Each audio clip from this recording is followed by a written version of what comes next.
Bossing, ano name nyo? Jason, Jason, okay. Saan kayo galing, Jason? I'm from Laguna. San pa?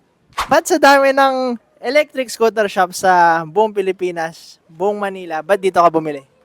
Oo nga no, sa sobrang dami, lahat naman sila mura, Mura. lahat naman sila available sa Facebook. Okay. Pero sino ba yung may magandang feedback?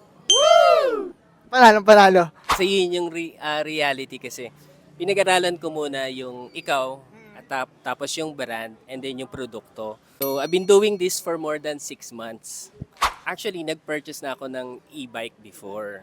So, from that time, nakita ko, sabi ko, bakit hindi ako dito bumili? Panalo ka.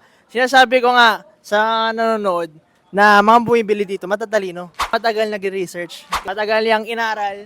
Panalo. Beautiful machine ba, boss? Oo naman. Bit away. A bit away. Tara na at maglason na.